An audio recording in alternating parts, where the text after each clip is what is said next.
Sir বর্তমান প্রজন্মের এই শিক্ষার্থীদের যদি প্রকৃত শিক্ষার্থী হওয়া যায়, তাহলে সেক্ষেত্রে সে কি প্রকৃত শিক্ষার্থী হতে গেলে কি থেকে বিরত থাকবে স্যার বলে মনে করেন?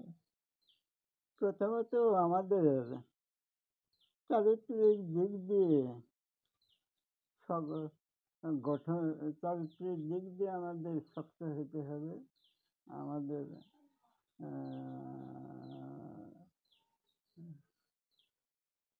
তবে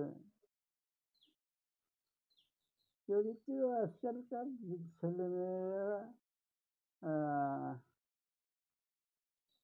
যেহেতু ক্লাস 4, 5 পর্যন্ত লেখাপড়া করানো হয়, কিন্তু এ পর্যন্ত আমরা আমরা শুধু চোখে দেখি নাই, শিক্ষকদের কোন ভাবে আমাদের মেনে নেবে। স্যার এই ইয়েতে একজন প্রকৃত শিক্ষার্থীর জন্য তার পরিবারের ভূমিকা কতটুকু হতে পারে স্যার?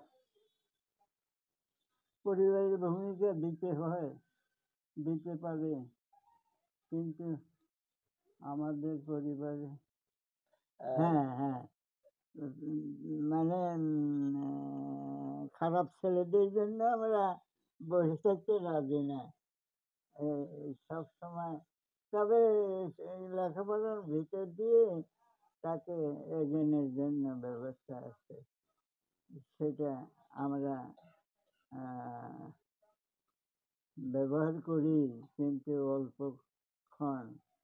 অল্প সময় নিয়ে ব্যবহার করি। সেটা একসাথে করার জন্য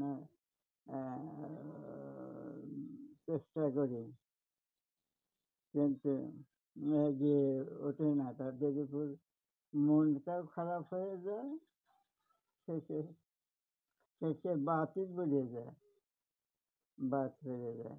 স্যার আপনার কাছে শিক্ষা জীবন আর শিক্ষকতা জীবন কোনটা বেশি ভালো লেগেছে স্যার? শিক্ষা জীবন আর শিক্ষকতা জীবন শিক্ষকতা জীবন। কোনটা বেশি ভালো লেগেছে স্যার? শিক্ষকতা জীবনই ভালো লেগেছে, অনেক কিছু জানা যায় এই কারণে। আসসালামু আলাইকুম। এসব শুনে আলোকিত হই। এই প্রোগ্রামে আজকে আমাদের মাঝে অতিথি আমার শ্রদ্ধাভাজন, আমার প্রিয় শিক্ষক বাবু অবিরম সূত্রধর। তিনি দীর্ঘদিন প্রায় 28 বছর জামতল মডেল সরকারি প্রাথমিক বিদ্যালয়ে অবস্থান করেছিলেন, শিক্ষকতা করেছেন। ওই সময়ের যে আমাদের মনে আছে আমার প্রিয় একটা শিক্ষক ছিলেন বাবু জিতেন্দ্রনাথ বিশ্বাস। তিনি আমার ওই সময় হেডমাস্টার ছিলেন।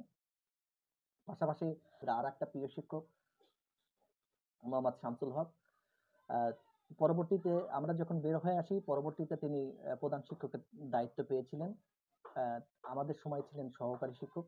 তিনি আমাদের অত্যন্ত প্রিয় শিক্ষক। এই যে আমাদের কয়েকজন প্রিয় শিক্ষক ছিলেন, আমার এই স্যার সহকারে আরো আমাদের খায়রুল বারী স্যার নামে এক স্যার ছিলেন। তিনি অত্যন্ত পোলাইট এবং অমায়িক একটা মানুষ ছিলেন, শিক্ষকতা করেছেন।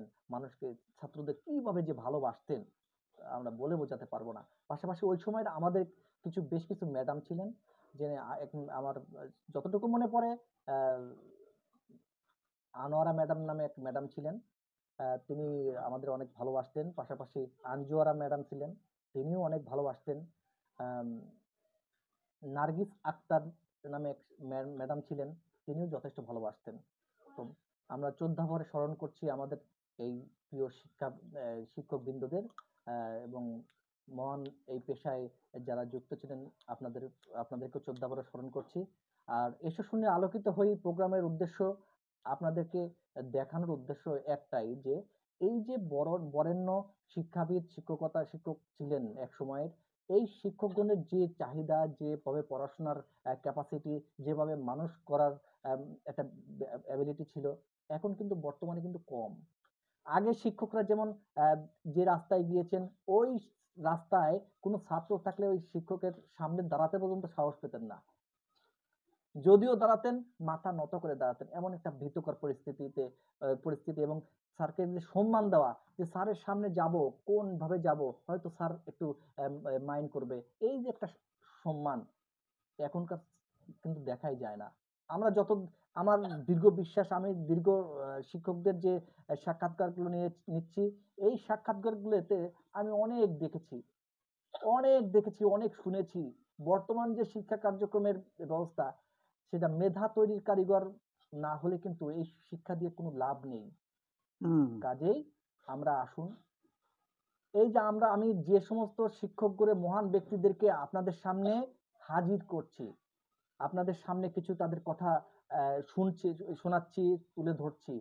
এইখান থেকে যদি আপনারা যারা এখন শিক্ষকতা পেশায় যুক্ত আছেন, আপনাদের কাছে করজোড়ে রিকোয়েস্ট থাকবে, দেখুন, আপনিও তো এনাদের মতো শিক্ষকদের কাছ থেকেই মানুষ হয়ে আসছেন। কিভাবে হইছেন সেইভাবে আজকে শিক্ষা দিন। তবেই আমাদের মুক্তি, আমাদের বাংলাদেশে আলোকিত হয়ে আসবে। এসে শুনে আলোকিত হই এই প্রোগ্রামটিতে। আপনাদের সবাইকে ধন্যবাদ। অনেক কথা বললাম। আমার স্যারের জন্য দোয়া করবেন। পাশাপাশি আ আজকের মতো বিদায় নিচ্ছি। আমি ডিটি আমিরুল ইসলাম। আ ধন্যবাদ। আসসালামু আলাইকুম।